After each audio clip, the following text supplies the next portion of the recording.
शांति। ओम शांति। ओम शांति।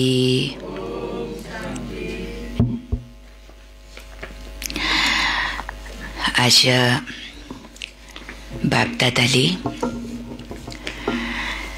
पवित्रताको विषयमा, पवित्रताको महानतामा वर्णन गर्नुहुन्छ।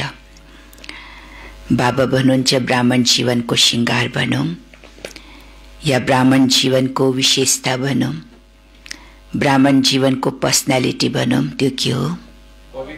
पवित्रता हो, हैन?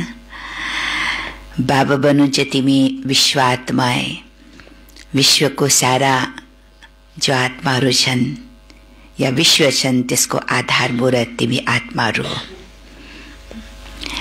जसरी यो शरीरमा आँखा हुँदैन तो शरीरको केही महत्व हुँदैन, हैन? त्यस्तै तिमी बच्चाहरू पनि श्रेष्ठ आत्माहरू, पूज्यनीय आत्माहरू अगर छैन भने यो विश्वको पनि केही महत्व हुँदैन। यति महत्त्वपूर्ण तिमी आत्माहरू छन् भन्नु चाहिँ बाबाले। माइक मिलाऊ, आवाज ठीक छैन। बाबा भन्नुहुन्छ जो सत्यको आदिको सुरुवातको प्रारम्भ कोबाट सुरु हुन्छ,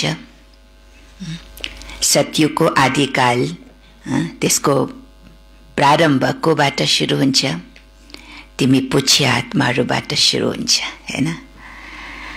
फेरि बाबा भन्नुहुन्छ जब तिम्रो चढ्ती कला हुन्छ त यो सारा विश्व पनि चढ्ती कला हुन्छ। जब तिमी आत्माहरू तल गिर्छौ त यो विश्व पनि तल गिर्दै जान्छ। माना तिमी विश्वको आधार मूर्त हो, उद्धार मूर्त हो। आज बाबा भन्नुहुन्छ बच्ची तिमी ब्राह्मण आत्मा नै पूज्य आत्मा हो। तिमी पूजिने बन्छौ र भक्ति मार्गमा पनि तिमी आत्माहरूको पूजा गर्छन्। तर पूजा गर्ने विधि र तरिकामा पनि फरक हुन्छ, हैन? पूजा त हुन्छ तर त्यो पूजा गर्ने विधि र तरिकामा अन्तर हुन्छ। कोही कोही इष्टदेव या इष्टदेवीहरूको, कोही देवी देवताहरूको पूजा विधिपूर्वक तरिकाले गर्छन् र कोही देवी देवताहरूको पूजा विधिपूर्वक हुँदैन, काम चलाउ हुन्छ, हैन? काम चलाउ तरिकाले पूजा हुन्छ। कोही आत्मा, कोही देवी देवताहरूको कीर्तन रोजे गाउँछन् र कोही देवी देवताहरूको कीर्तन सधैँ गाउँदैनन्, हैन? गाउँछ सधैँ गाउँदैन। त पूजा गर्नमा पनि तरिकामा पनि फरक छ। किन अन्तर आयो? कारण के त? बाबा भन्नुहुन्छ ज्ञान योगमा त सबै पक्का छन्। ज्ञान योगमा यो पढाइ बच्चाहरूले पढिरहेको छन्, तर कुन कुरामा फरक आउँछ? त्यो हो धारणाको कुरामा, हैन? धारणामा कमी आउनको कारणले गर्दा तिमी आत्माहरूको पूजा पनि नम्बरवार हुन्छ। धारणामा पनि कुन धारणा भन्नुहुन्छ आज बाबाले?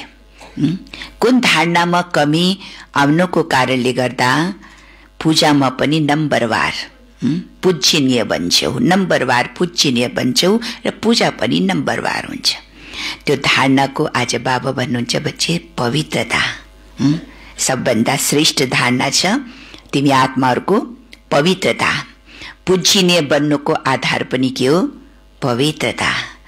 पवित्रता पनि कस्तो प्रकारको पवित्रता? आज बाबाले 4 प्रकारको पवित्रता भन्नुहुन्छ। त्यो छ मन, संकल्प अनि वाणी, कर्म र स्वप्न। यो 4 प्रकारको पवित्रता। अगर यो 4 प्रकारको पवित्रतामा अलिकता पनि कमी आउँछ भने तिमी खण्डित हुन्छौ। पवित्रता अगर खण्डन हुन्छ, खण्डित हुन्छ भने रिञ्चक मात्र स्वप्नमा पनि अगर खण्डित हुन्छ भने तिम्रो सधैँभरि पूजा हुँदैन, तिम्रो मूर्ति पनि खण्डित हुन्छ। र खण्डित मूर्तिको त कसैले पनि पूजा गर्दैनन्। जो मूर्ति टुटेको हुन्छ या कुनै न कुनै प्रकारको, हैन, अगर त्यसमा चोट घाउ आउँछ भने त्यो मूर्तिलाई मन्दिरमा राख्दैन, त्यो मूर्तिलाई कहाँ राख्छ? म्युजियममा राख्छ, हैन? म्युजियममा सजाएर सजाएर राख्छन् तर म्युजियममा। अब म्युजियममा राखेको मूर्तिको पूजा हुन्छ कहिले? मन्दिरमा राखेको मूर्तिको पूजा हुन्छ तर म्युजियममा राखेको मूर्तिको कहिले पनि पूजा हुँदैन। हेर्छ दर्शन गर्छ, हेर्छन् कति राम्रो मूर्ति छ होइन, त्यो मूर्ति सर्रै हेर्छन्, तर गएर त्यहाँ फुल माला चढाउने, पूजा गर्ने, दर्शन गर्ने, कीर्तन गर्ने त्यो त हुँदैन नि। किन हुँदैन? हो त त्यो पनि मूर्ति देवी देवताहरूको, तर किन हुँदैन? किनकि खण्डित छ, टुटे फुटेको छ होइन। यहाँ पनि बाबा भन्छ बच्ची अगर तिम्रो पवित्रता यो चारै प्रकारको पवित्रतामा पनि कुनै न कुनै प्रकारको कमी आउँछ भने के हुन्छ? त्यो पनि खण्डित भयो होइन, पवित्रता खण्डित भयो र सदैव कालको लागि तिम्रो पूजा हुन सक्दैन। त पूज्यनीय बन्नुको आधार के हो? मेन के हो धारणा? त्यो हो पवित्रता। त्यही भएर बाबा हुन्छ आफ्नो पवित्रतालाई यति नै उँचा बनाऊ। पवित्रतामा न अगर तिमी क्रोधको अंश पनि अगर छ भने, क्रोधको ईर्ष्याको अंश पनि छ भने त्यो पनि अपवित्रता भयो, त्यसलाई पनि पवित्रता मानिँदैन। यति सूक्ष्म परिभाषा आज बाबाले दिनुभएको छ। अगर तिम्रो दिनचर्यामा तल माथि हुन्छ, अमृत बेलाको दिनचर्यामा तल माथि हुन्छ कहिले होइन, त्यो दिनचर्यामा तल माथि हुने पनि के भयो? यो पनि अपवित्रता। कति सूक्ष्म बाबाले कुरा गर्नुहुन्छ होइन। किन दिनचर्यामा तल माथि हुन्छ या अमृत बेलाको किन के अरे विशेष हुँदैन? बच्चाहरूको विशेष अमृत बेला हुँदैन किनकि आलस अलबेलापनको कारणले गर्दा होइन। जहाँ आलस र अलबेला यो पनि त विकारको अंश भयो कि भएन? त जहाँ विकारको अंश हुन्छ भने त्यहाँ त पवित्रता भएन। त्यही भएर हाम्रो दिनचर्यामा कुनै कमी छ, हाम्रो दिनचर्यामा कुनै माथि तल छ भने त्यो पनि सच्चा पवित्रता भएन। यति ठुलो यति सूक्ष्म परिभाषा आज बाबाले पवित्रताको बारेमा भन्नुहुन्छ होइन।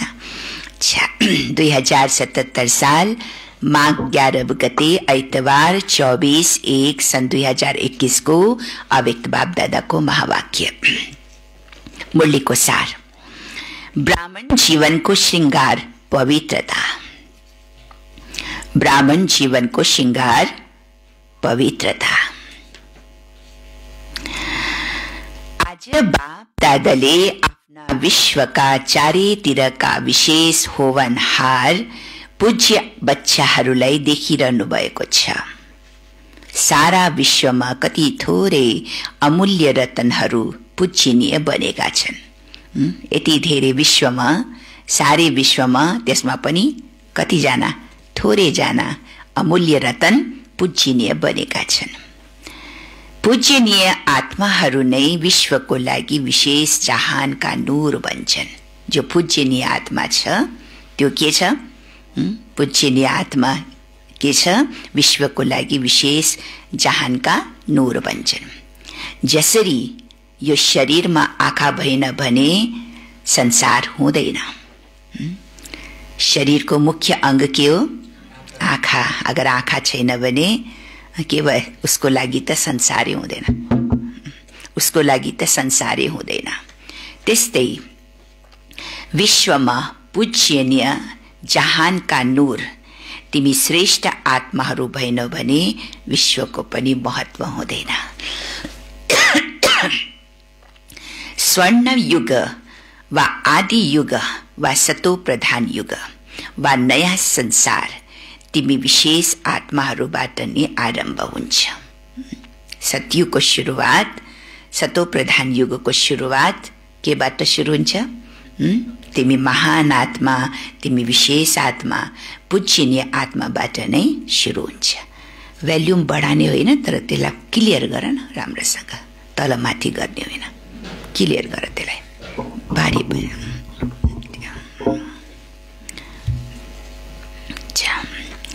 स्वर्णिम युग वा आदि युग वा सतो प्रधान युग वा नयाँ संसार तिमी विशेष आत्माहरूबाट नै आरम्भ हुन्छ। नयाँ विश्वका आधार मूर्त पूजनीय आत्मा तिमीहरू हौ। के हौ तिमी? बाबा भन्नुहुन्छ विश्वको आधार मूर्त आत्मा हो। आधार मूर्त हो, पूजनीय आत्मा हो। त्यसैले तिमी आत्माहरूको कति महत्व छ। त्यसैले तिमी आत्माहरूको कति महत्त्व छ। तिमी पूज्य आत्माहरू संसारको लागि नयाँ प्रकाश हौ। तिम्रो चढ्ती कला विश्वलाई श्रेष्ठ कलामा ल्याउनको लागि निमित्त बन्छ, हैन? जब तिम्रो अवस्था चढ्ती कलामा हुन्छ, श्रेष्ठ हुन्छ, त्यो तिम्रो चढ्ती कलाको आधारले नै यो संसार पनि के बन्छ? श्रेष्ठ बन्छ, हैन? जब हामी श्रेष्ठ बन्छौँ, हाम्रो अवस्था स्थिति चढ्ती कलामा हुन्छ भने यो संसार पनि चढ्ती कलामा जान्छ। तिमीहरू गिर्ती कलामा आउँदा संसारको पनि के अवस्था हुन्छ? गिर्ती कला। तिमीहरू परिवर्तन हुँदा विश्व पनि परिवर्तन हुन्छ। यति महान र महत्त्व भएका आत्माहरू हौ। के हौ? का बाबाले कति हाम्रो महत्त्व सुनाउनु भयो, हैन? कति तिमी उच्च आत्मा छौ, तिमी कति महत्त्वपूर्ण छौ संसारको लागि। किनकि जहाँ तिम्रो महत्त्व छ, तिमी चढ्ती कलामा छौ, संसार चढ्ती कलामा हुन्छ। तिमी गिर्ती कलामा छौ भने संसार पनि गिर्ती कलामा हुन्छ, हैन? अर तिमी अगर परिवर्तन हुन्छौ भने यो संसार पनि परिवर्तन हुन्छ। यति महत्त्वपूर्ण तिमी आत्मा हो। आज बाप दादाले सबै बच्चाहरूलाई हेरिरहनु भएको थियो। ब्राह्मण बन्नु अर्थात् पूज्य बन्नु हो। किनकि ब्राह्मण नै देवता बन्छन्। देवता अर्थात् पूजनीय आत्मा, हैन? ब्राह्मण नबनेसम्म ब्राह्मण नबनेसम्म देवता पनि बन्न सकिँदैन, हैन? त देवता बन्छौ। देवता अर्थात् तिमी पूजनीय आत्मा भयो। सबै देवताहरू पुग्यौ भयो। सबै देवताहरू पूजनीय त हुन्छन्, तापनि नम्बरवार अवश्य हुन्छन्। सबै आत्मा, सबै ब्राह्मण बच्चाहरू पूजनीय त बन्छन्, तर पूजनीयमा पनि के छ? नम्बरवार हुन्छन्। अब सुन्नु ध्यानसँग, हैन? कुनै देवताको पूजा विधिपूर्वक र नियमित रूपले हुन्छन्। कसैको पूजा विधिपूर्वक नियमित रूपले हुँदैन। छ नि 33 करोड देवी देवताहरूको गायन छ, हैन? सबैले देवी देवताहरूको पूजा गर्छन्, तर कुनै कुनै देवी देवता यस्ता हुन्छन् जसको पूजा नियमित रूपले रोज उसको भगतले, पुजारीहरूले रोज पूजा गर्छन् र नियमित रूपले पूजा गर्छन्, हैन? कसैको पूजा विधिपूर्वक नियमित रूपले हुँदैनन्। कसैको हरेक कर्मको पूजा हुन्छन्, तर कसैको हरेक कर्मको पूजा हुँदैन। कसैको विधिपूर्वक सधैँ श्रृङ्गार हुन्छ र कसैको श्रृङ्गार सधैँ हुँदैन। माथि माथिबाट अलिकति सजाउँछन्, हैन? तर विधिपूर्वक सजाउँदैनन्। बाबाले भक्तिको कर्मकाण्ड सब हेर्नुहुन्छ नि। भगतहरूले कसरी कसरी पूजा गर्छन्, कुन तरिकाले पूजा गर्छन्, कुन विधिले पूजा गर्छन्, बाबालाई सब थाहा छ। त बाबा हुन्छ पूजा त सबले गर्छन्, तर कसैको पूजा नियमित रूपले, कसैको पूजा कहिले कसैको पूजा विधिपूर्वक, कसैको पूजा काम चलाऊ, हैन? अलिअलि माथि माथि। कोही देवी देवताहरूको हेर रोज श्रृङ्गार हुन्छ मन्दिरमा, हैन? बनारसमा जाओ, त्यहाँ एउटा विशेष मूर्ति छन्, विशेष मन्दिर छन् जसको रोज श्रृङ्गार हुन्छ। अयोध्यामा जाओ, त्यहाँ एउटा मन्दिर छ, त्यहाँ रोज श्रृङ्गार, भिन्न भिन्न प्रकारको श्रृङ्गार हुन्छ, हैन? बिहान जब ढोका खोल्छ त्यति बेला नुहाई धुवाई गरिदिन्छ मूर्तिहरूलाई, हैन? उसलाई श्रृङ्गार गर्छन्। फेरि जब भोजन खाँदा दिउँसोकोमा फेरि उनको अर्कै ड्रेस हुन्छ। फेरि राति ढोका बन्द गर्ने बेलामा अब देवी देवताहरूलाई सुताउने, त्यही भएर सुत्नको ड्रेस त्यसको श्रृङ्गार फेरि अर्कै हुन्छ। कति प्रकारको श्रृङ्गार हुन्छ। गहना जेवर पनि अलग अलग तरिकाले हुन्छ। कुनै कुनै मन्दिरमा यस्तो तरिकाले विधिपूर्वक पूजा हुन्छ, श्रृङ्गार गरेर, हैन? खिलाउने बेलामा पनि, उठाउने बेलामा पनि आरती गाएर उठाउँछन्, हैन? मन्दिरको ढोका खोल्छ नि त आरती गाएर उठाउँछन्। फेरि त्यसपछि जब मन्दिरको ढोका बन्द गर्छ, देवी देवताहरूलाई सुताउने बेलामा के गर्छन्? फेरि आरती गाउँछन्, हैन? फेरि आरती गाएर अनि देवी देवतालाई सुताएर अनि मन्दिरको ढोका बन्द गर्छन्। खाने बेलामा पनि जब खिलाने, जब भोग लगाउनको स्वीकार गराउनु पर्छ देवी देवताहरूलाई, त्यति बेलामा पनि बडा विधिपूर्वक एकदम गाजा बाजाको साथ कीर्तन गरेर आरती गरेर अनि भगवानलाई देवी देवतालाई भोग स्वीकार गराउँछ। त्यस्तो विधिपूर्वक नियम अनुसार कतै कुनै कुनै मन्दिरमा कुनै कुनै देवी देवताहरूको कति राम्रो तरिकाले पूजा हुन्छन् हैन। त बाबा भन्नुहुन्छ कसैको पूजा हरेक कर्मको पूजा, खाने बेलामा पनि पूजा, सुत्ने बेलामा पनि पूजा, उठाउने बेलामा पनि पूजा हैन। सबै हर कर्मको विशेष तरिकाले पूजा हुन्छन्। कसैको विधिपूर्वक सधैँ श्रृंगार हुन्छ भने कसैको श्रृंगार सधैँ हुँदैन। माथि माथिबाट अलिकति सजाउँछन् तर विधिपूर्वक सजाउँदैनन्। कसैको अगाडि सारा समय कीर्तन भइरहन्छ, अखण्ड कीर्तन।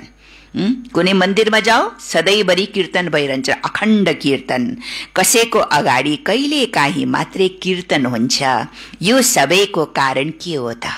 हो त त्यही मूर्ति, त्यही देवी देवताहरू, तर फरक फरक पूजा किन, फरक फरक श्रृंगार किन, हरेक कर्मको अलग अलग विधि तरिकाले पूजा किन हैन? यसको कारण के हो त? कारण के हो त हैन? ब्राह्मण त सबै कहलाउँछन्, ज्ञान योगको पढाइ पनि सबैले गर्छन्, तापनि यति अन्तर किन? बाबा प्रश्न गर्नुहुन्छ। हामी सबै ब्राह्मण छौं हैन, हामी सबै बाबाका बच्चा ब्राह्मण छौं, ज्ञान योगको पढाइ पनि सबैले गर्छन्, तापनि यसमा अन्तर किन? किनकि धारणा गर्नमा फरक छ, अन्तर छ हैन। ज्ञान योग सबैमा छ तर प्र्याक्टिकल धारणा गर्नमा के छ? अन्तर छ। फेरि पनि विशेष कुन चाहिँ धारणाको आधारमा नम्बरवार हुन्छन् जानेका छौ? धारणा पनि मनुष्य बाबाका बच्चाहरूले गरिरहेका छन्। ब्राह्मण आत्मा धारणा मुरत पनि छन्, तर कुन धारणामा नम्बरवार छन्, कुन धारणाको आधारमा नम्बरवार बन्न पुग्छन्? पूजिने बन्ने विशेष आधार हो पवित्रता। जति सर्व प्रकारको पवित्रता अपनाउँछौ त्यति नै सर्व प्रकारले पूजनीय बन्छौ हैन। बाबाले सूक्ष्म पवित्रताको परिभाषा पनि बताउनुहुन्छ। जति तिमीले सूक्ष्म तरिकाले सर्व प्रकारले तिमीले जति पवित्रता अपनाउँछौ त्यति नै सर्व प्रकारले तिमी पूजनीय बन्छौ। जसले निरन्तर विधिपूर्वक आदि र अनादि विशेष गुणको रूपमा पवित्रतालाई सजिलै अपनाउँछन्। ब्राह्मण आत्माहरूमा पनि के अन्तर छ? बाबा भन्छ कोही आत्माले, कोही ब्राह्मण आत्माले निरन्तर, अन्डरलाइन गर्नु, निरन्तर र विधिपूर्वक आदि र अनादि विशेष गुणको रूपमा पवित्रतालाई सजिलै अपनाउँछन्। मेहनत लाग्दैन, किनकि उलाई यो महसुस हुन्छ, रियलाइज हुन्छ कि मेरो आदि स्वरूप पनि पवित्रता र अनादि स्वरूप पनि पवित्रता। त यो पवित्रताको धारणा गर्नमा, यो विशेष गुणको धारणा गर्नमा उलाई मेहनत लाग्दैन, सजिलै तरिकाले उले यो अपनाउँछन्। जब उलाई यो स्मृति आउँछ कि मेरो आदि स्वरूप पनि पवित्रता हो, अनादि स्वरूप पनि मेरो पवित्रता हो, यो मेरो गुण हो हैन, यो मेरो धारणा हो, अनादि र आदि। जब उले यो महसुस गर्छ, रियलाइज गर्छ, स्मृति आउँछ, यो धारणा अपनाउन उलाई मेहनत लाग्दैन, सजिलो तरिकाले यो धारणालाई उले स्वीकार गर्छन्, अपनाउँछन्।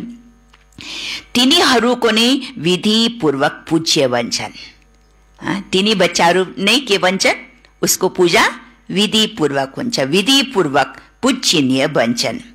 सर्व प्रकारको पवित्रता के हो त? पवित्रता त सबले अपनाएको छ, यो धारणा त सबले लिएको छ। फेरि पनि बाबा भन्नुहुन्छ सर्व प्रकारको पवित्रता के हो त? जुन आत्माहरूले सहज र स्वतः, सुन्नु ध्यानसँग, जुन आत्माहरूले सहज र स्वतः हर संकल्पमा, बोलीमा र कर्ममा सर्व अर्थात ज्ञानी तथा अज्ञानी आत्माहरूको सर्वको सम्पर्कमा सदा पवित्र दृष्टि, वृत्ति, वाइब्रेसनले यथार्थ सम्पर्क निर्वाह गर्छन्। यसलाई नै सर्व प्रकारको पवित्रता भनिन्छन्। कति गहिरो कुरा छ हैन। सर्व प्रकारको पवित्रता के हो? सर्व प्रकारको पवित्रता के हो? बाबा भन्नुहुन्छ जुन आत्माले सहज र स्वतः र सहज हर संकल्पमा, हर बोलीमा र कर्ममा पनि सर्व, कर्ममा पनि सर्व भनेको अर्थात चाहे ज्ञानी आत्मा हो चाहे अज्ञानी आत्मा हो, ज्ञानी आत्मा हो अज्ञानी आत्माको सम्पर्कमा आउँदा, उनको सम्बन्धमा आउँदा जसले सदा आफ्नो दृष्टिलाई, वृत्तिलाई, भाइब्रेसनलाई यथार्थ रूपबाट सम्बन्ध सम्पर्कमा निर्वाह गर्छन्, त्यो आत्मा नि त्यसलाई नै के भन्छन्? सर्व प्रकारको पवित्रता। बुझ्नुभयो यो लाइन? बुझ्नुभयो? के बुझ्यो दिलु? सर्व प्रकारको पवित्रता भनेको के हो?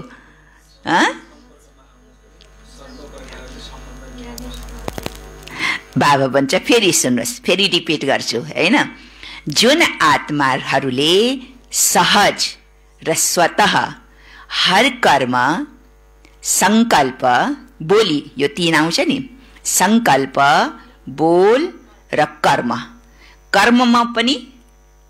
कर्ममा पनि जो ज्ञानी या अज्ञानी आत्मा जुनैको पनि सम्बन्धमा आउँछन्, सम्पर्कमा आउँदा उसको दृष्टि, उसको वृत्ति, उसको भाइब्रेसन के हुन्छ? प्योर, पवित्र हुन्छ। पवित्र भाइब्रेसनले, पवित्र दृष्टि, वृत्तिले ऊ सम्बन्ध सम्पर्कमा आएर निर्वाह गर्छन् आफ्नो सम्बन्धलाई। त्यसलाई भन्छ सर्व प्रकारको पवित्रता।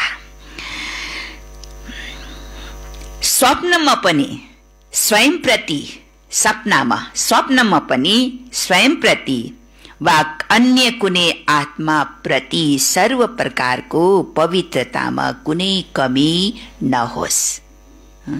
कर्मको त कुरै छोड्दियो, संकल्पको पनि कुरै छोड्दो, तर बाबाले भन्छ स्वप्नमा पनि स्वयंको प्रति या अरूको प्रति, कुनै आत्माको प्रति सर्व प्रकारको पवित्रतामा कुनै पनि कमी नहोस्। अर्थात् स्वप्नमा पनि ब्रह्मचर्य खण्डित हुन्छ, स्वप्नमा पनि ब्रह्मचर्य खण्डित हुन्छ वा कुनै आत्मा प्रति कुनै पनि प्रकारको ईर्ष्या, कुनै आत्मा प्रति कुनै पनि प्रकारको ईर्ष्या वा आवेशको वशमा आएर कर्म हुन्छ, बोली निस्किन्छ, क्रोधको अंशको रूपमा पनि व्यवहार हुन्छ, यस्तोलाई पनि के भनिन्छ? यो पनि पवित्रता खण्डित भयो। देख्यो कति सूक्ष्म। बाबा भन्नुहुन्छ संकल्प कर्मको त कुरै छोड्दो, तर स्वप्नमा पनि ब्रह्मचर्य खण्डित हुन्छ। अर्थात् कुनै पनि आत्माको प्रति कुनै पनि प्रकारको मेरो मनमा ईर्ष्याको भावना छ या आवेशमा आएर, आवेशको वशमा आएर मैले कर्म गर्छु या मेरो बोली निस्किन्छ, आवेशको बोली निस्किन्छ, क्रोधको अंश रूपले मैले अरूसँग व्यवहार गर्छु भने यसलाई पनि के भयो? यो पनि के भयो? यो पनि अपवित्रता भयो, यो पनि मेरो पवित्रता खण्डित हुन पुग्छ। सोच, अब भन्छ सोच, जब स्वप्नको पनि प्रभाव पर्छ भने, स्वप्नको पनि प्रभाव पर्छ भने साकारमा गरेको कर्मको कति प्रभाव होला? अगर स्वप्नमा पनि यस्तो प्रभाव पर्छ भने, अगर मैले साकारमा त्यस्तो कर्म गर्छु भने त्यसको प्रभाव कति होला, कस्तो होला? त्यसैले खण्डित मूर्ति कहिले पनि पूजनीय हुँदैन। खण्डित भयो नि, कसरी खण्डित भयो? बोलीले पनि खण्डित भयो, कर्मले पनि खण्डित भयो, संकल्पले पनि खण्डित भयो, होइन? मेरो पवित्रता त खण्डित मूर्ति कहिले पनि पूजनीय हुँदैन। खण्डित मूर्ति मन्दिरमा राखिँदैन।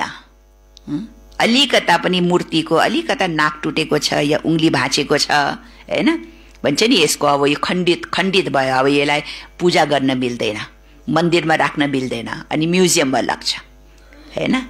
पूजा कसको हुन्छ? जो यति अलिकता पनि खोट नहोस्, हो कि होइन? कुनै मूर्तिमा खोट नहोस् त्यो मूर्ति मात्रै मन्दिरमा राखेर पूजा गर्छन्। अगर टुटेको फुटेको छ, अलिकता पनि खोट छ भने त्यसलाई मन्दिरमा राख्दैन, त्यसलाई खण्डित मानिन्छ। त्यही भएर बाबा भन्नुहुन्छ खण्डित मूर्ति मन्दिरमा राखिँदैन। आजकलका म्युजियममा रहन्छ, त्यहाँ भक्तहरू जाँदैनन् पूजा गर्न। म्युजियममा त्यो मूर्तिको पूजा गर्नको लागि भगतहरू जाँदैनन्। भगतहरू कहाँ जान्छन्? मन्दिरमा जान्छन्, होइन? केवल यही गायन हुन्छ कि धेरै पुराना मूर्तिहरू हुन्, बस तिनीहरूले स्थूल अङ्गको खण्डितलाई खण्डित भनिदिएका छन्। भगतहरूले स्थूल अङ्गमा कुनै पनि खोट या चोट पटक लागे, टुटे भाँचे भने त्यसलाई खण्डित मानेको छ स्थूल रूपबाट। तर वास्तवमा बाबाले फेरि यहाँको उदाहरण दिनुहुन्छ, तर वास्तवमा कुनै पनि प्रकारको पवित्रतामा खण्डन हुन्छन् भने त्यो पूज्य पदबाट वञ्चित हुन्छ। पूज्य पदबाट वञ्चित हुन्छ। यहाँ पनि अगर अलिकता पनि मेरो पवित्रतामा तल माथि हुन जान्छ, पवित्रता कुनै न कुनै रूपबाट खण्डित हुन्छ भने हामी पूज्य पदबाट वञ्चित हुन्छौँ।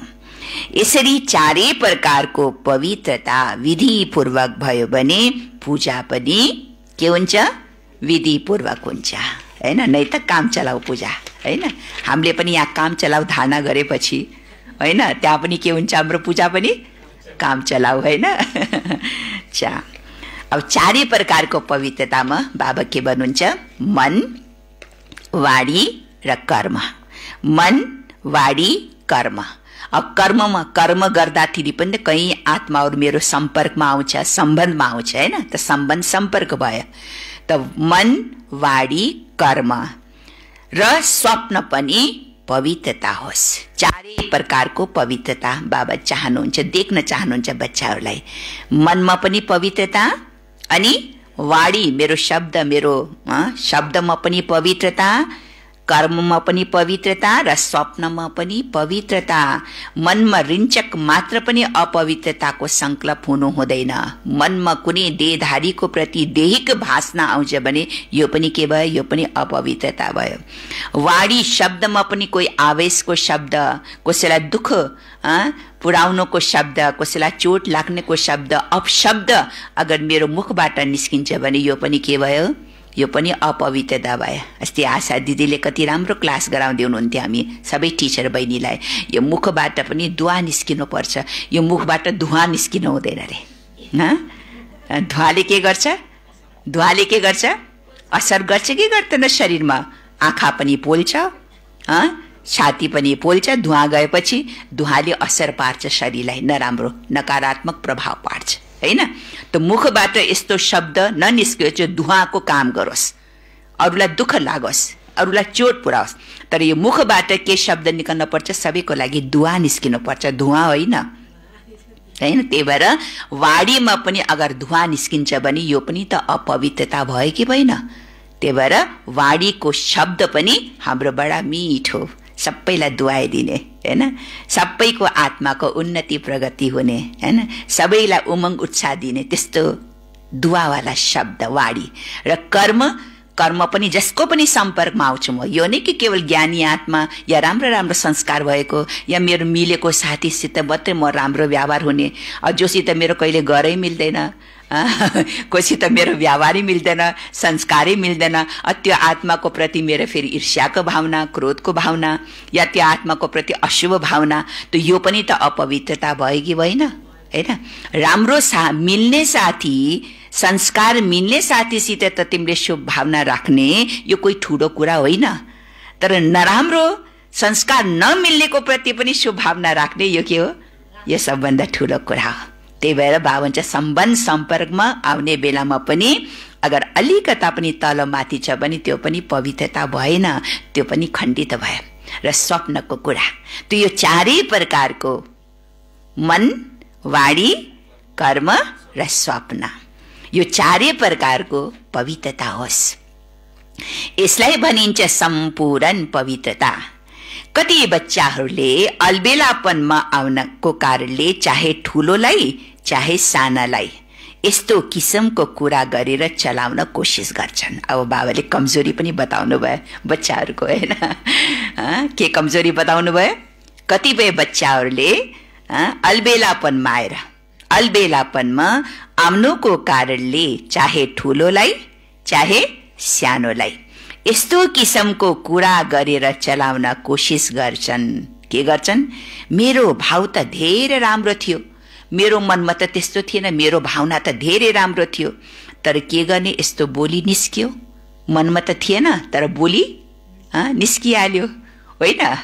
भन्छ कि भन्दैन हामीले? मेरो मनको भावना त राम्रो थियो तर मुखबाट बोली त्यस्तै निस्किहाल्यो, तर भावना त मेरो राम्रो थियो भन्छ नि।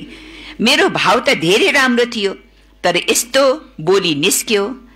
अथवा मेरो लक्ष्य यस्तो होइन तर भइहाल्यो, मैले यस्तो गर्न खोजेको थिएन, भन्न खोजेको थिएन, तर के भयो? भइहाल्यो। अथवा भन्छन् मजाकमा हुन गए, मैले त मजाक मात्रै गरेको हो कि, मेरो मनमा त त्यस्तो भावना थिएन, मेरो लक्ष्य पनि त्यस्तो थिएन, तर के भयो? देखो बाबालाई सब थाहा छ, तर मजाकमा भइहाल्यो, हैन? मैले त मजाक गरेको हो। अब मजाक गर्नु पनि कस्तो प्रकारको मजाक गर्ने त्यो पनि बाबाले एउटा अव्यक्त मूल्यमा बडा राम्रो तरिकाले भन्नुहुन्छ, हैन? त मजाकमा हुन गयो अथवा भइहाल्यो भयो, यो पनि चलाउनु हो। यो पनि चलाउनु, आफूलाई चलाउने, आफूलाई तर्क दियो कि म त राम्रो छु नि, तर भइहाल्यो, गरिहाल्यो मजाकमा, त आफूलाई चलाए नि। यो पनि चलाउनु, त्यसैले पूजा पनि त्यो आत्माको काम चलाउ हुन्छ। बुझ्नुभयो? जसले यसरी आफूलाई चलाइदिन्छ, चलाउने कोसिस गर्छन्, त्यो आत्माको पूजा पनि कस्तो हुन्छ? कस्तो हुन्छ रतन भाइजी? काम चलाउ पूजा हुन्छ अरे, हैन? आफूलाई चलाइदिने त्यसको पूजा काम चलाउ। यस्तो अल्बेलापनले सम्पूर्ण पूज्य स्थितिलाई नम्बरवारमा ल्याइदिन्छ। अगर यो स्थिति छ भने यो स्थितिले मेरो स्थितिलाई पनि नम्बरवारको क्याटेगोरीमा ल्याइदिन्छ। यो पनि अपवित्रताको खातामा जमा भए, हैन? मेरो भावना थिएन तर मुखबाट निस्किहाल्यो, मेरो मनमा त कोही यसको प्रति कोही यस्तो थिएन, तर मुखबाट शब्द निक्लिहाल्यो, मैले त मजाक गरेको भन्छ नि। त यो पनि के भयो? यो पनि पवित्रता भएन, यो पनि अपवित्रता भयो भन्नुहुन्छ बाबा। अपवित्रताको खातामा जमा हुन्छ। यस्तो मजाक गर्ने शब्द पनि के भयो? अपवित्रताको खातामा जमा हुन्छ। सुनाए नि, पूज्य र पवित्र आत्माहरूको निशानी यो हो। तिनीहरूको चारै प्रकारको पवित्रता स्वाभाविक, सहज र सदा हुन्छ। जो सदा पूज्य आत्मा छ, परम पूज्य आत्मा छ, त पूज्य आत्माको पवित्र आत्माहरूको निशानी के हुन्छ? यो चारै प्रकारको जो पवित्रता बाबाले बताए नि, चारै प्रकारको पवित्रता स्वाभाविक तरिकाले र सहज र सदा हुन्छ। सदा शब्द छ त्यसमा, सदा हुन्छ।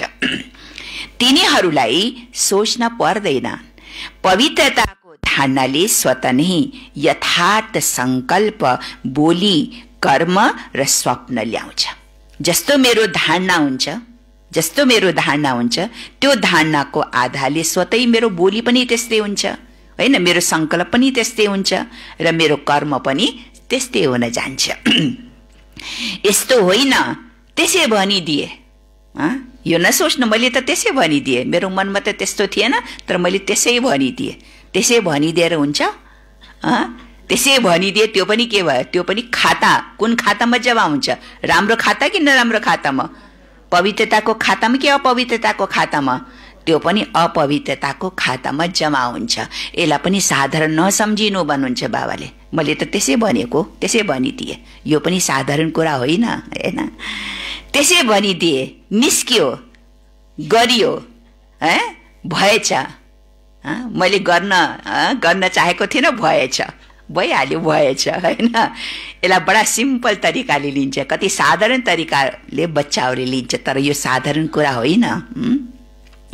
यस्ता पवित्र आत्माहरू सदा हरेक कर्ममा अर्थात् दिनचर्यामा यथार्थ युक्तियुक्त रहन्छन्। जसको संकल्प बोली कर्म त्यो आधारले हुन्छ त उसको दिनचर्या पनि त्यही अनुरूप यथार्थ र युक्तियुक्त रहन्छन्। त्यसैले पूजा पनि तिनीहरूको हरेक कर्मको हुन्छ होइन, किनकि उसको दिनचर्या उसको कर्म त्यही आधारले हुन्छ। पवित्रताको आधारले उनको कर्म भइरहन्छ, यथार्थ तरिकाको कर्म भइरहन्छ, युक्तियुक्त र योगयुक्त भएर कर्म भइरहन्छ। यस्तो कर्म गर्ने आत्माको पूजा पनि हरेक कर्मको हुन्छ। हरेक कर्मको पूजा, सुत्नको पनि पूजा, उठ्नको पनि पूजा, खानको पनि पूजा होइन। स्नान गर्ने बेला पनि देखो भगत आत्माले कति राम्रो तरिकाले होइन कीर्तन गाएर ढोल भक्ति मार्गको दर्शन गर्नुभयो होला नि, हरिद्वार कहाँ कहाँ गएर होइन कति विधिपूर्वक पूजा गर्छन्। त हरेक कर्मको पूजा कर्मको हुन्छन् अर्थात् पूरा दिनचर्याको हुन्छन्। त्यस्ताको उठेदेखि लिएर सुतेसम्मको भिन्न भिन्न कर्मको दर्शन हुन्छ। भोग लगाउने बेलामा, आरती गाउने बेलामा देखो कति हात जोडेर भगत आत्माहरूले दर्शनको इच्छा गरेर ढोका खोले छैन, मन्दिरको ढोका कहिले खुल्छन्? खडा भएर हात जोडेर खडा भएर बस लाइनमा उभिरहेको हुन्छ।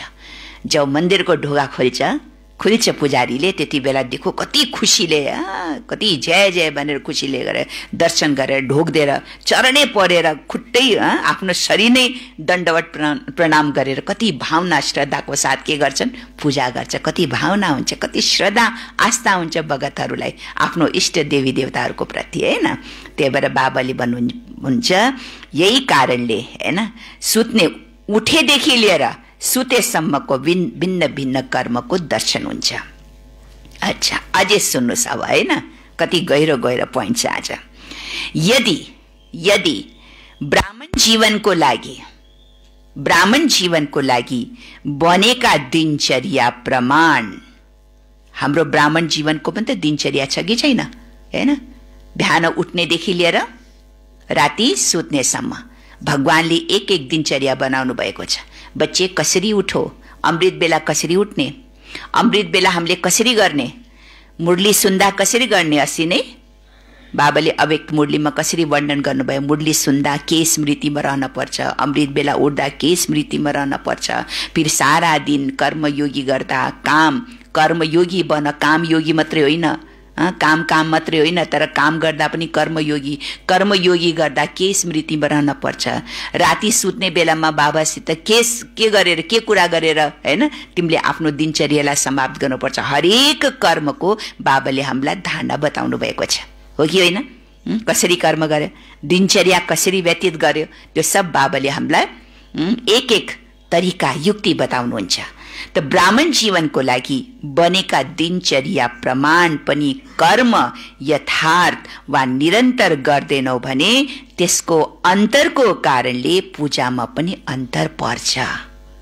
देखो ध्यान दिएर, अगर मेरो दिनचर्या तलमाथि हुन्छ, जुन दिनचर्या ब्राह्मण जीवनको यथार्थ छ त्यो यथार्थ दिनचर्यामा पनि अलिकता पनि मेरो दिनचर्यामा अन्तर हुन्छ, फरक पर्न जान्छ।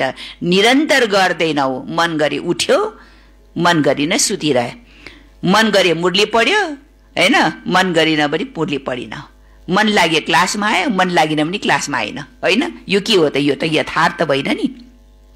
त बाबा चाहिँ यथार्थ कर्म निरन्तर गर्दैनौ भने त्यसको अन्तरको कारणले पनि पूजामा पनि के पर्छ? पूजामा पनि फरक पर्छ, अन्तर पर्छ। मानौ कोही अमृत बेला उठ्ने दिनचर्यामा विधिपूर्वक चल्दैनन्। कहिले हेर त 1 बजे उठेर योग लगाइरहेछ, 2 बजे योग लगाइरहेछ, कहिले हेर त 5 बजे उठिरहेछ। कोही नियम छ होइन? कोही नियम छ। कहिले त 2 बजे उठ्छन् आँखा खुल्ने बित्तिकै, कहिले त हेर त 5 बजे उठिरहेछ, 4:30 बजे उठिरहेछ, बल्ल आँखा खुल्छ। नियम त भएन नि, मन गरेको जहिले पनि उठे हुन्छ, हो कि होइन? त के भयो? अमृत बेला उठ्ने दिनचर्यामा विधिपूर्वक चल्दैन भने तिमी, मेरो दिनचर्या के छ? अमृत बेलाको दिनचर्या के छ? 2 बजेदेखि लिएर 4 बजेसम्म होइन, यो अमृत बेलाको दिनचर्या। त यस अमृत बेला उठ्ने दिनचर्यामा विधिपूर्वक चल्दैन भने पूजामा पनि उसका पुजारीले विधिमा तलमाथि गरिदिन्छ। अर्थात् पुजारीले पनि समयमा उठेर पूजा गर्दैनन्। हाम्रो पुजारीले फेरि के गर्छ? म समयमा उठ्दैन भने मेरो पूजा गर्ने पुजारी किन समयमा उठ्छ नि? होइन, मेरो पुजारीले पनि के गर्छ? ऊ पनि आफ्नो तरिकाले उठ्छन्, म आफ्नो तरिकाले उठ्छु। होइन, आफ्नो तरिकाले उठ्छु भने मेरो पुजारीले पनि के गर्छन्? ऊ पनि आफ्नो मन गरे बिहानै उठ्छन्, मन गरे 6 बजे बल्ल ढोका खोल्छन्। कोही कोहीले त 2 बजे ढोका खोल्छन्, मन लागेन भने फेरि 5 बजे पनि उठेर ढोका खोल्छन् र पूजा गर्छन्। होइन, समयमा उठ्दैन नि। होइन, त मेरो पुजारीले पनि त्यस्तै गर्छन्। होइन, त बाबा भन्नुहुन्छ पुजारीले विधिमा तलमाथि गरिदिन्छ, अर्थात् पुजारीले पनि समयमा उठेर मेरो पूजा गर्दैनन्। बुझ्नुभयो? अच्छा, जब मन लाग्यो तब गर्छन्। अमृत बेला जसले जागृत स्थितिको अनुभव गर्दैन, उठ्न त उठ्यो अमृत बेला, हैन, उठ्नै छ, ब्राह्मण आत्माको नियम हो नि, उठ्नै छ, उठिहाल्यो 4 बजे। अब उठेपछि के गर्छन्? बस्न त बसिहाल्यो, आँखा खोल्नुको बजाय के हुन्छ फेरि? आँखा बन्द हुन्छ। उठ्न त उठ्यो योगमा, तर जागृत अवस्थामा रहँदैनन्, झुटका खाँदै व्यतीत गर्छन्। हैन, निद गर्दै झुटका खाँदै संकल्प विकल्प चलाउँदै, धेरै त संकल्प विकल्प चल्दैन तर निदै आउँछन्। होइन, झुटका खाँदै उसको योग पूरा हुन्छ। त जागृत अवस्था त भएन नि। हैन, आँखा बन्द गरेर योग लगाउँछन्। हैन, त बाबा भन्नुहुन्छ अमृत बेला जसले जागती ज्योत बनेर, एकदम अखण्ड जागती ज्योत, आँखा पनि बाबाको स्वरूपमा यति एक रस टिकोस् कि मेरा आँखा पनि झम्कोस्। हैन, आँखा पनि बन्द नहोस्, एक रस एक लगन स्थिर रूपमा। जसको मन स्थिर भएको छ भने उसको शरीर पनि स्थिर हुन्छ। यो याद राख्नु होला। बाबाको स्वरूपमा जसको योग लागेछ, मन स्थिर छ भने उसको शरीरको हलचल, आँखा पनि स्थिर रहन्छ। जसको मन चञ्चल हुन्छ नि, उसको शरीर पनि योग गर्ने बेलामा कहिले यता कहिले उठाउँछ, कहिले बस्छ, कहिले बाहिर जान्छ, कहिले भित्र आउँछ, कहिले शरीर हल्लाउँछ, कहिले आँखा चिमचिम गर्छ। यसको मतलब शरीरको एकाग्रता छैन भने यसको मतलब मनको पनि एकाग्रता छैन। यो बुझ्नु होला पक्का। जसको मनको एकाग्रता हुन्छ नि, उसको शरीरको पनि एकाग्रता हुन्छ। अगर मनको एकाग्रता छैन भने शरीरको पनि एकाग्रता हुनै सक्दैन। त्यही भएर बाबा भन्नुहुन्छ कि अमृत बेला बिल्कुल जागती ज्योत, अखण्ड ज्योत बनेर बाबा मेरो सामने, बाबा दृष्टि दिइरहनु भएको छ, म त आँखा बन्द गरेर बाबाको अगाडि नमाज पढेर बसिरहेछु। यो त हाम्रो ब्राह्मण आत्माको त दिनचर्या त भएन नि, सही रूपबाट त योग भएन नि। त उठेर के फाइदा भयो? त्यो भन्दा त आरामसित विश्राममा सुतौ, निद पुरा गर। हैन, बसेर आएर त्यहाँको वायुमण्डल पनि खराब हुन्छ, हो कि होइन? त्यही भएर बाबा भन्नुहुन्छ जागती ज्योत अवस्थामा रहँदैनौँ हामी, अनुभव गर्दैनन्। बाध्यताले उठ्यो नि, बाध्यताले वा कहिले आलस्य कहिले सजग भएर बस्छन् भने हाम्रो पुजारीले पनि त्यस्तै गर्छन्। के गर्छन् हाम्रो पुजारीले? हामीले बाध्यताले उठ्नै छ, मजबुरीले उठ्नै छ। कोही कोही के हुन्छ, उठ्न मन लाग्दैन तर उठिन भने अरूले के भन्ला, उठ्नै पर्यो, नै त बाबाले के भन्ला, फेरि मेरो दिनचर्या फेरि के होला। हैन, त बाध्यताले उठ्छन्, सजिलो तरिकाले र मलाई उठ्नु पर्छ। हैन, लगनको साथ बाबासित मिलन बनाउनु छ, बाबासित वरदान लिनु छ, बाबासित मलाई शक्ति प्राप्त गर्नु छ, त्यो लगनले होइन, उठ्नु पर्छ, उठ्नु नै छ। बाध्यताले उठ्छन् कोही कोही आत्माहरू। हैन, त्यही भएर बाध्यताले वा कहिले आलसले कहिले सजग भएर बस्छन् भने पुजारीहरूले पनि बाध्यताले वा आलस्यले पूजा गर्छन्। तिम्रो पुजारीले पनि के गर्छन्? तिम्रो पूजा पनि त्यस्तै गर्छन्। हैन, विधिपूर्वक पूजा गर्दैनन्। यसरी हरेक दिनचर्याको कर्मको प्रभाव पूजनीय बन्नमा पर्छ। देख्यौ, हरेक कर्मको, मैले जे कर्म गर्छु मेरो हरेक दिनचर्याको कर्मको प्रभाव मेरो पूजामा पर्न जान्छ। विधिपूर्वक नचल्नु, विधिपूर्वक नचल्नु, कुनै पनि दिनचर्यामा तल माथि हुनु, यो पनि अपवित्रताको अंशमा गणना हुन्छ। याद राख्नुहोला, अगर मेरो दिनचर्यामा अलिकता पनि तल माथि हुन्छ, मेरो दिनचर्यामा अलिकता पनि तल माथि हुन्छ भने यो पनि कहाँ गणना हुन्छ? कुन खातामा जान्छ? अपवित्रताको अंशमा गणना हुन्छ। किनकि आलस्य र अलबेलापन पनि त विकार हो नि। दिनचर्यामा तलमाथि हुनको कारण के त? किन हुन्छ दिनचर्यामा तलमाथि? गोपाल भाइजी, नरेशमान भाइजी, अलबेलापनको कारणले गर्दा, आलसको कारणले गर्दा। जहाँ अलबेलापन आउँछ, जहाँ आलस्य आउँछ, त्यहाँ मेरो दिनचर्या गडबड हुन्छ, होइन? त आलस्य अलबेलापन यो पनि त विकार भयो नि। त जहाँ विकारको अंश हुन्छ त्यो पवित्रता भयो त? पवित्रता भएन, त्यो पनि अपवित्रता भयो। त्यही भएर बाबा भन्छ दिनचर्यामा अगर तल माथि हुन्छ, कुनै पनि प्रकारको कर्ममा तल माथि हुन्छ भने यो पनि अपवित्रताको अंश भयो नि। यही कारणले पूज्य पदमा नम्बरवार हुन्छ। बुझ्यौ? बाबाहरू हुन्छ किन पूज्यमा नम्बरवार? सबैको पूजा किन विधिपूर्वक हुँदैन? नम्बरवार किन पूजा हुन्छ? किनकि हामी पनि यहाँ नम्बरवार त्यस्तै चलिरहेको छु, होइन? त नम्बरवार हुन्छन्। त्यसैले फाउन्डेसन के रह्यो पुनम बहन? फाउन्डेसन के रह्यो पूजा गर्नुको? पवित्रता, हैन? पवित्रता मेन ब्राह्मण जीवनको पर्सनालिटी, ब्राह्मण जीवनको विशेषता, ब्राह्मण जीवनको उच्च धारणा र ब्राह्मण जीवनको आधार विशेष के रह्यो? फाउन्डेसन पवित्रता। पवित्रताको धारणा धेरै महीन छ, अझै गुह्यता छ। बाबा चाहिँ अझै गुह्य छ यो पवित्रताको धारणा, धेरै महीन छ। पवित्रताको आधारमा नै कर्मको विधि र गतिको आधार बन्छ। पवित्रता केवल स्थूल कुराको होइन। चलो मैले ब्रह्मचर्य पालन गर्यो, होइन? केवल स्थूल कुराको मात्रै पवित्रता होइन। ब्रह्मचारी रह्यो वा निर्मोही भयो केवल यतिलाई मात्रै पवित्रता भनिँदैन। पवित्रता ब्राह्मण जीवनको श्रृंगार हो। हरेक कर्मको पवित्रता चाहनुहुन्छ बाबाले, हरेक कर्ममा पवित्रता चाहनुहुन्छ बाबाले। कति सूक्ष्म पवित्रता, देख्नुमा पनि कस्तो प्रकारको देखाइ छ, त्यसमा पनि पवित्रता। बोल्नुमा, सुन्नुमा, सोच्नुमा, हर कर्ममा, हर संकल्पमा बाबा पवित्रता देख्न चाहनुहुन्छ। पवित्रता ब्राह्मण जीवनको श्रृंगार हो। त्यसैले हर समय पवित्रताको श्रृंगारको अनुभूति चेहराबाट, चाल चलनबाट अरूलाई होस्। दृष्टिमा, मुखमा, हातमा, पाउमा सदा पवित्रताको श्रृंगार प्रत्यक्ष होस्। तब त देवी देवताहरूको महिमा गाउँदा के भन्छन्? कमल नयन, हैन? यो नयनलाई कमलले तुलना किन गरेको? कमलले तुलना किन गर्छ यो नयनलाई देवी देवताहरूको? किनकि कमल माना पवित्रताको प्रतीक हो। उनको नयन पनि हेरो कति पावरफुल छ, कति पवित्र छ। एक दृष्टिमा कति शक्ति प्राप्त हुन्छ।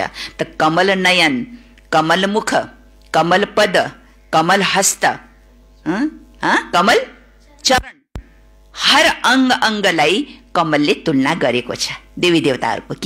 किनकि उनको हर एक अंग के छ? पवित्र छन्, हर कर्म पवित्र छन्। त्यही भएर बाबा भन्नुहुन्छ दृष्टिमा, मुखमा, हातमा र पाउमा सदा पवित्रताको श्रृंगार प्रत्यक्ष होस्। कसैले पनि अनुहार तरफ हेर्दा अनुहारबाट तिनीहरूलाई पवित्रताको अनुभूति होस्। देख्यो? अगर मलाई कसैले देख्छ, मीनाबेन, अगर कसैले मलाई देखिरहेको छ भने उसलाई के भाइब्रेसन आओस्? के भाइब्रेसन आओस्? पवित्रताको भाइब्रेसन आओस्, पवित्रताको अनुभूति होस्। मलाई हेर्दा पनि उसलाई देहको भाषा नआओस्, होइन? तर पवित्रताको भाषा आओस्, भाइब्रेसन आओस्। अनुहारबाट तिनीहरूलाई पवित्रताको अनुभूति होस्। जसरी अरू प्रकारको अनुहारको वर्णन गर्छन् त्यस्तै यो वर्णन गरून् कि यिनीहरूको अनुहारबाट पवित्रता देखिन्छ। कति प्योर आत्मा छ यो, हैन। कोही कोही आत्माको पास जाँदा उसित सम्पर्कमा आउँदा बोल्दा के महसुस हुन्छ, यो आत्मा हेर कति प्योर आत्मा छ, कति शुद्ध आत्मा छ महसुस हुन्छ नि, हैन। किनकि पवित्रताको भाइब्रेसन हुन्छ। जसरी अरू प्रकारको अनुहारको वर्णन गर्छन् त्यस्तै यो वर्णन गरून् कि यिनीहरूको अनुहारबाट पवित्रता देखिन्छ। नयनमा पवित्रताको झलक छ, मुखमा पवित्रताको मुस्कुराहट छ। अरू कुनै कुरा उनीहरूलाई नदेखियोस्, शरीर नदेखियोस्, मेरो पद नदेखियोस्, तर उसलाई के देखियोस्, मेरो पवित्रताको अनुभूति होस्। यसलाई भनिन्छ पवित्रताको श्रृङ्गारबाट श्रृङ्गारिएका मूर्तिहरू। बुझ्यौ? पवित्रताका अरू पनि धेरै गुह्यता छ, त्यो फेरि सुनाउँदै गरौँला, हैन। अझै पनि बाबा गहिरो तरिकाले पवित्रताको परिभाषा गर्नुहुन्छ। बाबा हुन्छ फेरि सुनाउला, हैन। अझै पवित्रता भनेको के हो फेरि सुनाउला।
ओम शान्ति।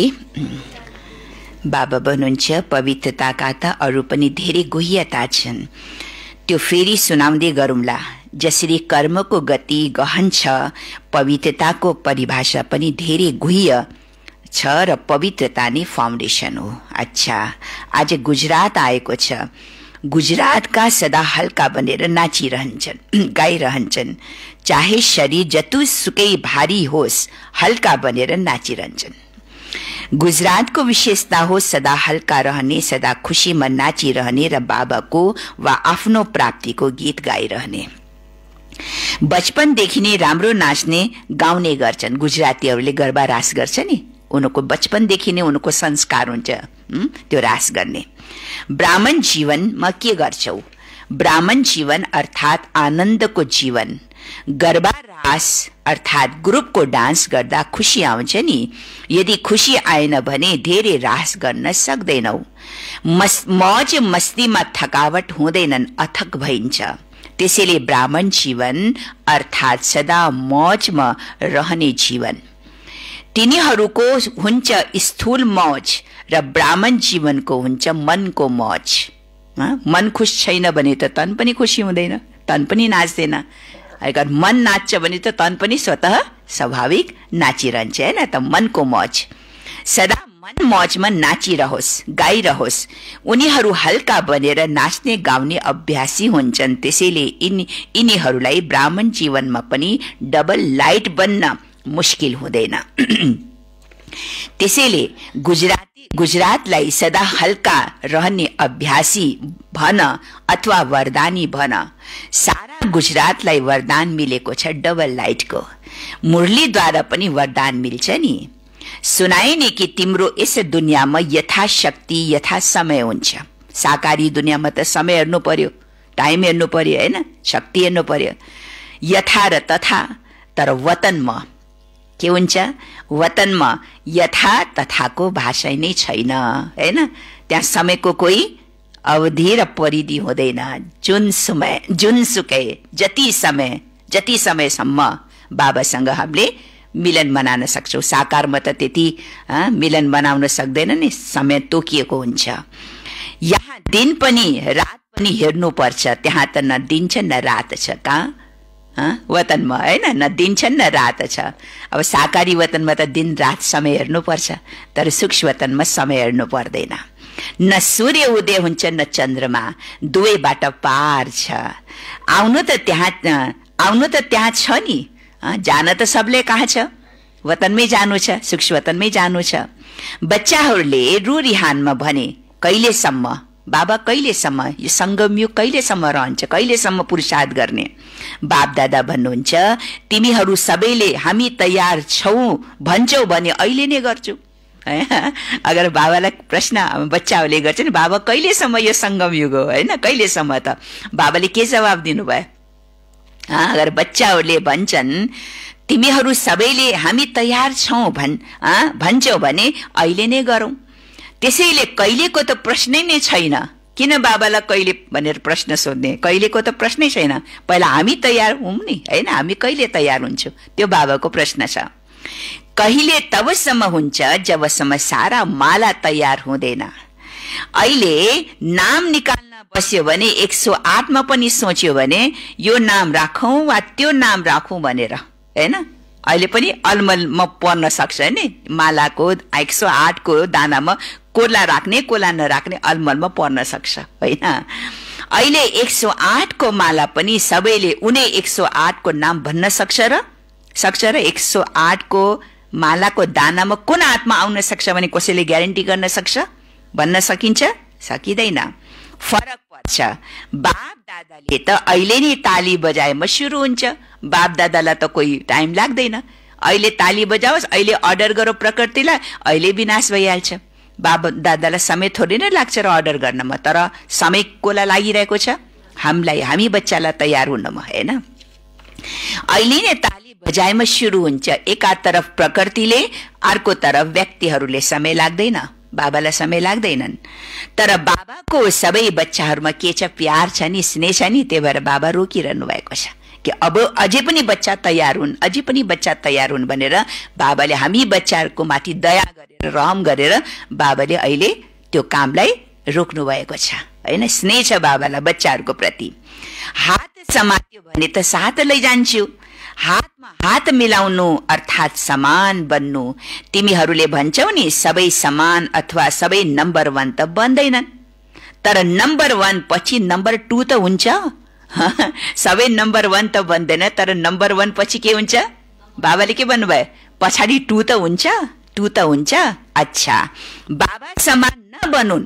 चलो, कसैले भन्छ म बाबा समान बन्न सक्दैन, बाबा समान नबनुन्, तर नम्बर 1 दाना जो हुन्छन्, नम्बर 1 दाना जो हुन्छ ऊ पनि समान हुन्छ। तेस्रो दोस्रोको समान त बनोस्। देखो कति गहिरो कुरा बाबाले भन्नुभयो। चलो, सबै त नम्बर 1 त बन्दैन। अच्छा, नम्बर 1 जो दाना हुन्छ त्यो त बाबा समान छ हैन, तर तेस्रो दाना दोस्रो समान त बन्न सक्छ। दोस्रो फेरि पहिला दाना त बन्न सक्छ, किनकि दाना जब मिल्छ तब त माला बन्छ नि। जब एक आपसमा टाँसिन्छ तब त माला बन्छ नि। अलग अलग मोतीको त माला बन्दैन नि। माला बनाउनको लागि सबैलाई के हुन पर्यो? सबैलाई मिल्न पर्यो, आपसमा मिल्न पर्यो, उन्निन पर्यो एक साथ, होइन? त बाबा भन्नुहुन्छ तिमी नम्बर 1 बन्न सक्दैन भने जो नम्बर 1 छ त्यो दोस्रो त बन्न सक्छ, दोस्रो फेरि तेस्रो त हुन सक्छ, होइन? तेस्रो दोस्रोको समान त बन्न सक्छ, हो कि होइन? फेरि चौथो तेस्रोको समान त बन्न सक्छ। कति राम्रो बाबाले के अरे बताउनु भयो, होइन? अगर तिमी नम्बर 1 बन्न सक्दैन भने नम्बर 1 को अनुसार दोस्रो नम्बरमा त आउन सक्छ। फेरि दोस्रोले नम्बर 1 लाई फलो गर्न सक्छ, तेस्रोले नम्बर 2 लाई फलो गर्न सक्छ, हैन? फेरि चौथोले नम्बर 3 लाई फलो गर्न सक्छन्। तेस्रो दोस्रोको समान बनोस्, चौथो फेरि तेस्रोको समान बनोस्। यसरी त समान बन भन्नुहुन्छ बाबा, यसरी त बन। अगर नम्बर 1 बन्न सक्दैन भने, हैन, दोस्रोलाई त दोस्रो समान त बन, हो कि होइन? हो कि होइन? अगर चौथो छ भने तेस्रो समान त बन। चौथो छ भने पाँचवा जो छ त्यो फेरि चौथो समान त बन। यसरी समान त बन, एक अर्काको प्रति समीप त आओ भन्नुहुन्छ बाबा, हैन? यसरी त समान बन, तब एक दोस्रोको समीप हुँदा हुँदा हुँदा माला तयार हुन्छ। एक अर्काको समीप अर्थात् संस्कार एक अर्काले मिलाउँदा मिलाउँदा समीप हुँदा हुँदा बल्ल के बन्छ? माला तयार हुन्छ। 108 को माला तयार हुन्छ। जसको जस्तै यस्तो अवस्थासम्म पुग्नु अर्थात् समान बन्नु हो। 108औं दाना 107औं सँग त मिल्न सक्छ नि। कति गहिरो कुरा गर्नुभयो बाबाले, हैन?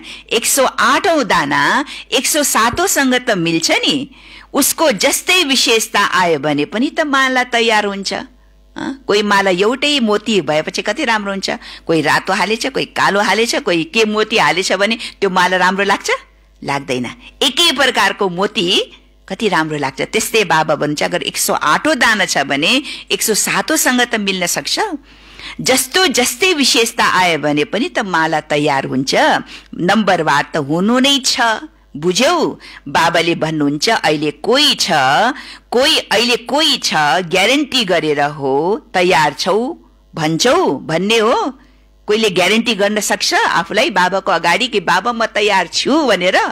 बाबाले प्रश्न गर्नुभयो। हाम्रो प्रश्नको उत्तर दिइरहनु भएको छ बाबाले, हैन? हामीले के प्रश्न गर्छ? बाबा यो संगम कहिलेसम्म, हैन? कहिलेसम्म यो संगम, कहिलेसम्म पुरुषार्थ गर्ने, कहिलेसम्म दाना गर्ने? त बाबा हुन्छ मलाई तिमीले ग्यारेन्टी गर्न सक्छौ कि बाबा म तयार छु भन्न सक्छौ, हैन? ग्यारेन्टी गरेर हो तयार छौ भन्ने बाप दादालाई त 1 सेकेन्ड लाग्छ। अगर तिमीले ग्यारेन्टी गरौ कि बाबा म एभर रेडी छु, म तयार छु, त बाबालाई त 1 सेकेन्ड लाग्छ। 1 सेकेन्ड लाग्छ विनाश गर्नमा, कोही टाइम लाग्दैन। 1 सेकेन्ड लाग्छ। दृश्य देखाउँछ नि, ताली बजायो परीहरू तुरन्त आए। ताली बजाउने बित्तिकै काम भइहाल्छ, होइन? हैन? त्यस्तै बाबालाई केवल ताली बजाउनु बाँकी छ। बाबालाई त 1 सेकेन्डमा बाबाले त्यो काम गर्न सक्नुहुन्छ। तर हामी त्यो किन रुकेको छ समय? हाम्रो लागि हामी तयार भएका छैनौं, हैन? अच्छा, चारैतिरका परम पूज्य श्रेष्ठ आत्माहरूलाई सर्व सम्पूर्ण पवित्रताको लक्ष्यसम्म पुग्ने तीव्र पुरुषार्थी आत्माहरूलाई सदा हरेक कर्ममा विधिपूर्वक कर्म गर्ने सिद्धि स्वरूप आत्माहरूलाई सदा हर समय पवित्रताको श्रृंगारमा सजिएका विशेष आत्माहरूलाई बापदादाको स्नेह सम्पन्न याद प्यार स्वीकार होस्। रुहानी बच्चाहरूको रुहानी बाबालाई पनि याद प्यार गुड मर्निङ नमस्ते बाबा नमस्ते। यो छ पार्टीहरूसँग भेटघाट।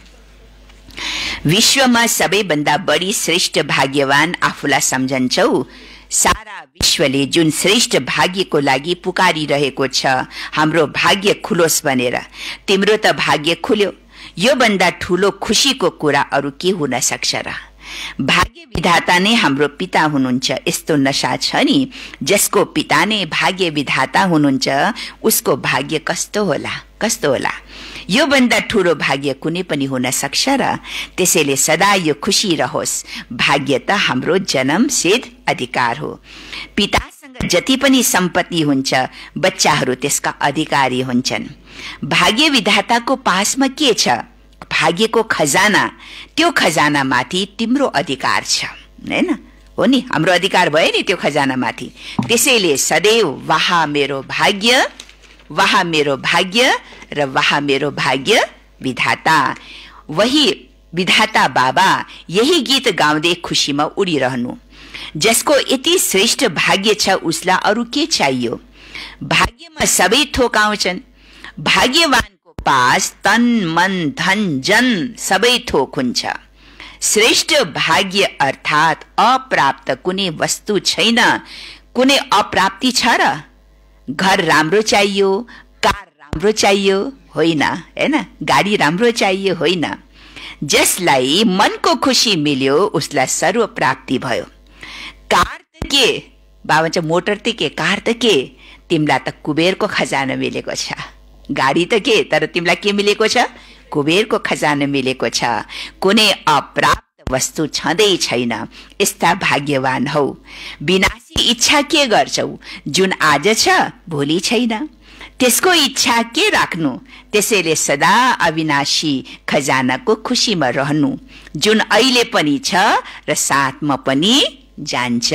अहिले पनि छ र साथमा पनि हामीले लिएर जान सक्छौं।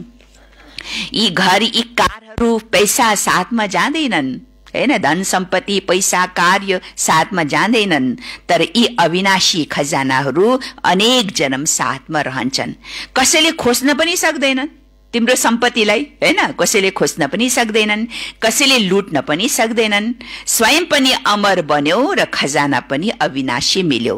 जन्म जन्मान्तर यो श्रेष्ठ प्रालब्ध साथमा रहन्छन्। कति ठूलो भाग्य छ जहाँ कुनै इच्छा छैन, इच्छा मात्रम अविद्या छ। यस्तो श्रेष्ठ भाग्य भाग्य विधाता बाबाद्वारा प्राप्त भयो।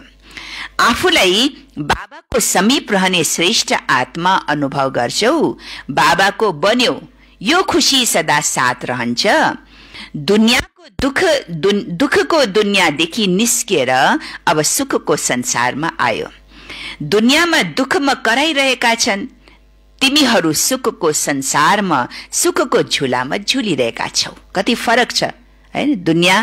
दुनियाँको मनुष्यमा र हामी बाबाको बच्चाहरूमा कति अन्तर छ। दुनियाँले के गरिरहेको छ? दुनियाँले खोजिरहेका छन्, तिमीहरूले मिलन मनाइरहेका छौ। त्यसैले सदा आफ्नो सर्व प्राप्तिलाई देखेर हर्षित रहनु। के मिलेको छ त्यसको लिस्ट निकाल्यो भने बाबाले मलाई के दिनुभएको छ, मलाई के प्राप्ति छ, के मिल्यो, त्यसको लिस्ट निकाल्यो भने धेरै लामो लिस्ट बन्छ, होइन? तनमा खुशी मिल्यो त्यसैले तनमा तन्दुरुस्ती, मनमा शान्ति मिल्यो त्यसैले मनको के छ? शान्ति। शान्ति मनको विशेषता भयो। धनमा यति शक्ति आयो, धनमा यति शक्ति छ जुन दाल रोटी पनि 36 प्रकारको भोजनको समान अनुभव हुन्छ। देखियो हैन? बाबा भन्नुहुन्छ अगर तनको तन्दुरुस्ती छ भने तन जति पनि रोगी बिमारी भए पनि के हुन्छ? यो तन सदा सदा तन्दुरुस्त रहन्छ। मनमा खुसी छ भने मनमा सदा के हुन्छ? शान्ति रहन्छ। धन धेरै त छैन, यथाशक्ति धन छ, तर यथाशक्ति धनमा पनि यति पावर हुन्छ ताकि तिमीले दाल रोटी पनि खाऊ, सुखा दाल रोटी पनि खाऊ। त्यो सुखा दाल रोटीमा पनि 36 प्रकार भोजनको आनन्द मिल्छ, हो कि होइन?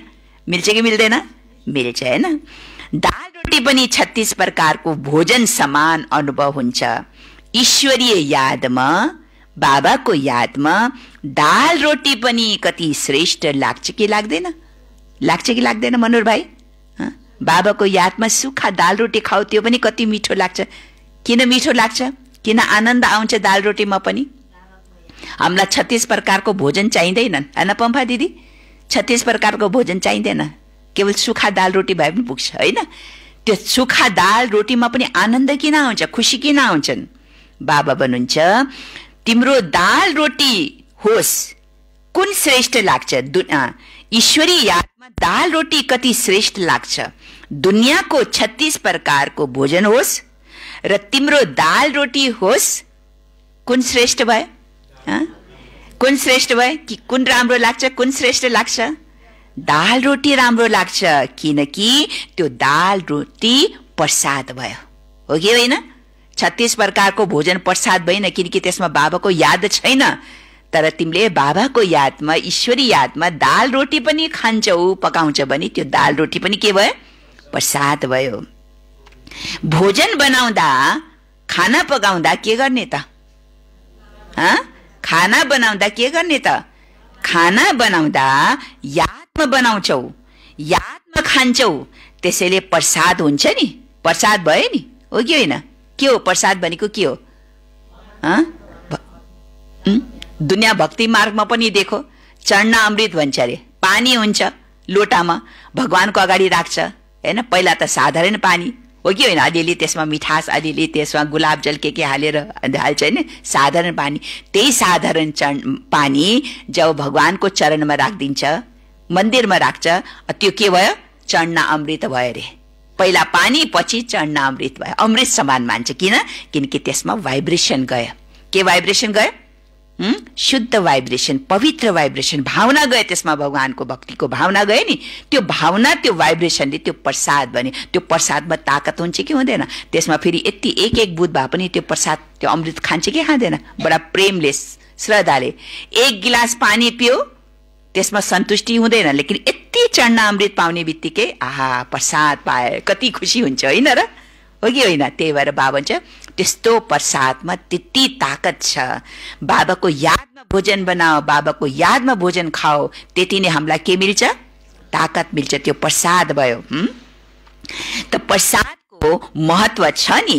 तिमीहरू सबैले सधैँ प्रसाद खान्छौ, हो कि होइन नारायण भाइजी? सधैँ प्रसाद खान्छौ। प्रसादमा कति शक्ति हुन्छ, तन मन धन सबैमा शक्ति आउँछ। त्यसैले भनिन्छ अप्राप्त हुँदैन कुनै वस्तु ब्राह्मणहरूको खजानामा। देखो, बाबाको बच्चा होला हेर र दुनियाँको बच्चा होला। देखो, बाबाको बच्चामा अलिकता बिमार रोगी भए पनि एकदम हिम्मत हुन्छ, हो कि होइन? जति एकदम साह्रै सिकेस्त भए छुट्टै कुरा हो, होइन? तर अलिअलि बिमार भए पनि उसले हिम्मतले काम चलाएर उसको दिल, उसको तन मन कति प्रसन्न हुन्छ। बिमार छ तर प्रसन्न हुन्छ। र बाहिरको व्यक्ति उसलाई हेर, अलिकता बिमार पर्नु हुँदैन, अलिकता दुःख हुँदैन, बस आया आया आया भन्दै बिस्तारामा सुतिरहन्छ, पढिरहन्छ। यता पनि दुख्यो, उता पनि दुख्यो, यो भयो ऊ भयो, कति आत्तिन्छ, हो कि होइन? दुनियाँको व्यक्तिहरू। तर बाबाका बच्चाहरू आत्तिदैन। जति ठुलो बिमार भए पनि देखो चेहरामा कति, अनुहारमा कति खुसी छ। त्यो कसको प्रभाव? कसको प्रभाव? त्यो बाबाको यादको प्रभाव, होइन? त हाम्रो तन पनि खुश, मन पनि खुश, र हाम्रो धन, यति धन भए पनि त्यो धनमा के छ? प्योर धन छ। त्यो धनमा ताकत छ। त्यही भएर हामीले 1 पाइ पनि बाबाको यज्ञमा लगाउँछौँ भने त्यो पदम गुना जमा हुन्छ, किनकि त्यो धनमा ताकत छ, प्योर धन हो। दुनियाँको धन के छ? दुनियाँको धनमा ताकत छैन। त्यही भएर त्यो धन सुरु त्यसै खर्च भइरहन्छ, हो कि होइन? विवाहमा खर्च भइरहन्छ, भोज बजारमा खर्च भइरहन्छ, पार्टीमा खर्च भइरहन्छ। जसरी आउँछ त्यसरी जान्छ, हो कि होइन? जसरी आउँछ, जसरी कमाउँछ नि उनीहरूले, त्यसै अनुसार उनले खर्च गर्छ, किनकि त्यो धनमा ताकत हुँदैन। र हाम्रो बाबाको बच्चाको धनमा किन ताकत छ? यति पनि खर्च गर्छु, यति पनि सेवामा लगाउँछु भने त्यसको 10 गुणा हामीलाई प्राप्ति हुन्छ, किनकि त्यो धनमा ताकत छ, हैन? त्यही भएर तन मन धन के छ? सबैमा शक्ति आउँछ। त्यसैले भनिन्छ अप्राप्त हुँदैन कुनै वस्तु ब्राह्मणहरूको खजानामा। त्यसैले सदा यी प्राप्तिहरूलाई सामुने राखेर खुसी रहनु र हर्षित रहनु। अच्छा, आजको वरदान छ कर्मद्वारा गुणहरूको दान गर्ने डबल लाइट फरिस्ता भव। कर्मद्वारा गुणहरूको दान गर्ने डबल लाइट फरिस्ता भव। विस्तार छ, जुन बच्चाहरूले कर्मनाद्वारा गुणहरूको दान गर्छन्, जुन बच्चाहरूले कर्मनाद्वारा गुणहरूको दान गर्छन्, तिनीहरूको चाल चलन र चेहरा, तिनीहरूको चाल चलन र चेहरा दुवै फरिस्ता समान देखिन्छ, दुवै फरिस्ता समान देखिन्छ। तिनीहरूले डबल लाइट अर्थात् प्रकाशमय र हल्कापनको अनुभूति गर्छन्। तिनीहरूले डबल लाइट अर्थात् प्रकाशमय र हल्कापनको अनुभूति गर्छन्।